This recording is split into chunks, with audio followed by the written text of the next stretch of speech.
অভিষেক শর্মা, যার ব্যাটে এখন আগুন।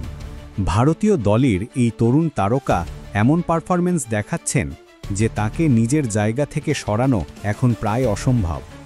অস্ট্রেলিয়ার বিরুদ্ধে চলতি টি-20 সিরিজেও তার ধারাবাহিকতা বজায়। একের পর এক ঝোড়ো ইনিংস প্রতিপক্ষ বোলারদের ঘাম ছুটিয়ে দিচ্ছেন অভিষেক। আর সেই কারণেই নতুন আইসিসি টি-20 র্যাঙ্কিংয়ে 1 নম্বরে দৃঢ়ভাবে অবস্থান করছেন অভিষেক শর্মা। তার পয়েন্ট এখন 925। দ্বিতীয় স্থানে থাকা ইংল্যান্ডের ফিল সল্ট আছেন অনেক পিছনে, মাত্র 849 পয়েন্টে। তৃতীয় স্থানে রয়েছেন আরেক ভারতীয় তরুণ তিলক বর্মা, আর অষ্টম স্থানে রয়েছেন ভারত অধিনায়ক সূর্যকুমার যাদব। যদিও সাম্প্রতিক সময়ে তিনি বড় রান পাননি, তবুও শীর্ষ 10-এ জায়গা ধরে রেখেছেন।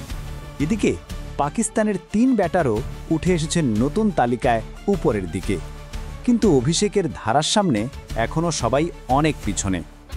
মাত্র কয়েক বছর আগেও যাকে ভবিষ্যতের প্রতিশ্রুতি বলা হতো, আজ তিনি ভারতের বর্তমান গর্ব। অভিষেক শর্মা ভারতীয় টি-20 ব্যাটিংয়ের নতুন রাজা। আপনার মতে অভিষেক শর্মার এই দুরন্ত ফর্ম কতদিন চলবে? কমেন্টে জানাতে ভুলবেন না। ভিডিওটি ভালো লাগলে লাইক করুন, শেয়ার করুন, আর আমাদের সঙ্গে থাকুন ক্রিকেটের সব আপডেট সবার আগে পেতে।